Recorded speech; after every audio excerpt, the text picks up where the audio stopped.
ميه على دقيق، وهنعمل احلى زلابيه يا حلوين من غير افتكاسات كتير. هي الزلابيه ايه غير ميه ودقيق، وهتطلع معاكم طعمها خطير خطوه بخطوه باذن الله، وهتنول اعجاب الجميع.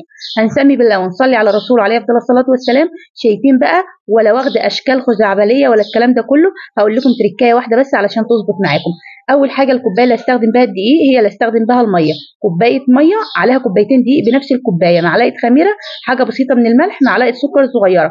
مش هزود في السكر لان السكر بيديها لون بسرعه وهي في الزيت، فهتطلع معاكي طريه. فاهمين قصدي؟ هي معلقه سكر بس لكوبايتين الدقيق. مقدار الدقيق بالظبط 200 جرام.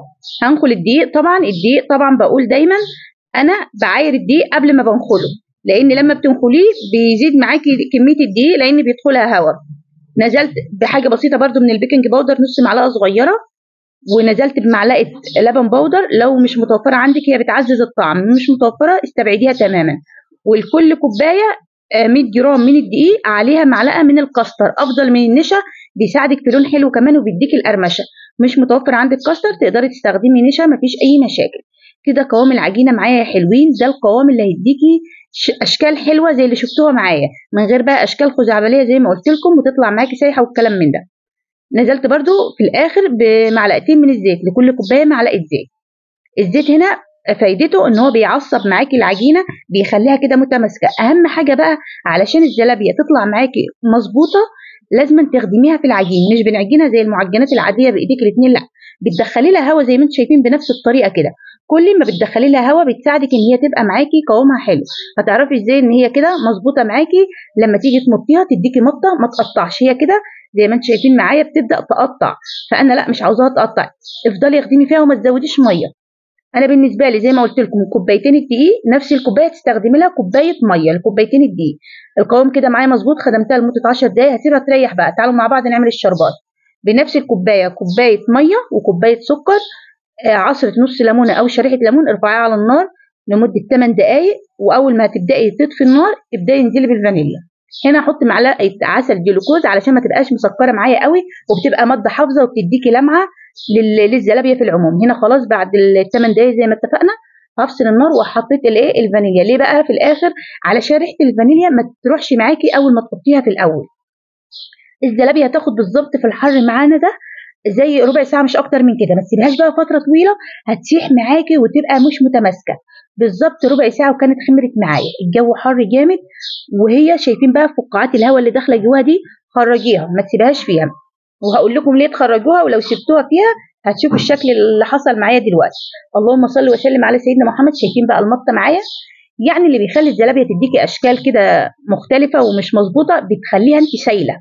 وفي نفس الوقت حبيت اقول لكم برده ملحوظه، ربنا يا رب يفديكم من اي حاجه. لو انت خليتي العجينه يابسه زياده عن اللزوم، اسمع ان هي بتفرقع في الزيت وبتطير. فهي فعلا والله الحمد لله رب العالمين ما حصلتش معايا، لان بعمل قوامها مظبوط، بس بسمع ناس كتير بتقول كده، فخلي بالكم يا حلوين. هنا طبعا معايا حاجه فيها زيت. هنا بوريكم قبل ما اروح عند الطاسه مثلا اللي هسوي فيها او الحله علشان تبقوا شايفين معايا كده اوضح. هنا المعلقه دي فايدتها ان انا بحطها في الزيت علشان الزلابيه ما تلزقش معايا، تنزل بسهوله. ففي ناس بتحط ميه، لا، الميه طبعا علشان تحطي المعلقه في الميه وتنزليها في الزيت هتعمل طرطشه معاكي وتبهدل لك الدنيا وكده. وغير كده علشان ايديكي برضه بتبداي كده تمسكيها ما بين ايديكي وتضغطي عليها تخرجي الهواء، وتبداي كده اسمها تقطفيها بالمعلقه، اي معلقه، ما شرطش معلقه معينه. عاوزه المعلقه دي مثلا ميزتها ان هي بتحدد معايا كل واحده قد الثانيه بالظبط. مثلا المعلقه الصغيره بتاعت الشاي دي، وبتحطي صباعك الكبير كده في نص المعلقه بحيث ان انت تقطفي بنص المعلقه بس. هنا معاكي شويه زيت، يفضل تكون حاجه مش واسعه زياده عن اللزوم، وهي مش بتشرب معاكي اي كميه زيت حرفيا. او اصغر عين عندك على البوتاجاز وابدأي. الزيت مش سخن زياده عن اللزوم، لا، او زي ما انتم شايفين كده انا مسرعه معاكم المقطع ده. هي بتبدا تحطيها في الزيت تبدا كده تنفش معاكي وتعمل الشكل الحلو اللي انتم شايفينه.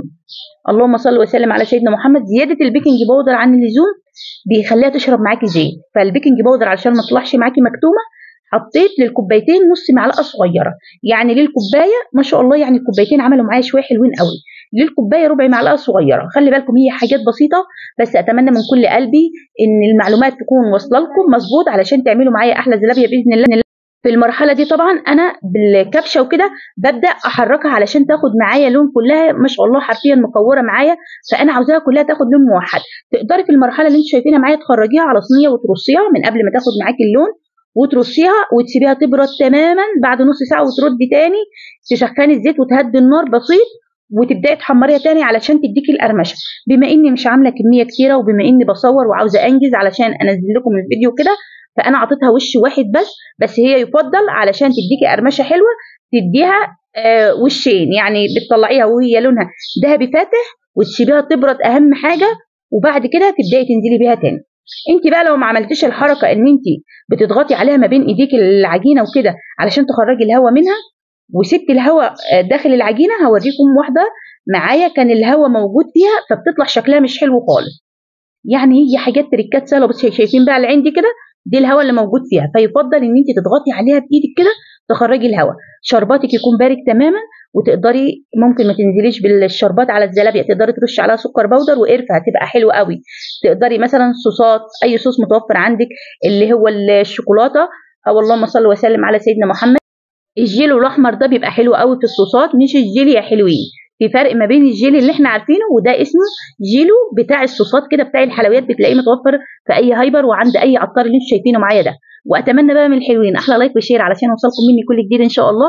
حرفيا من كوبايتين دقيق عملت كل الكميه الحلوه قوي دي. قومي بقى فرحي الاولاد وهاتي كوبايتين دقيق واعمليهم وادعي لي دعوه حلوه. واتمنى منكم بقى احلى لايك واحلى شير، واكتبوا لي في الكومنتات ايه رايكم. وعاوزاكم لما تجربوا الوصفه دي عاوزاكم تنزلوا في الجروب بتاع مطبخ فاتن الجندي، لان ده بيسعدني وبيفرحني قوي.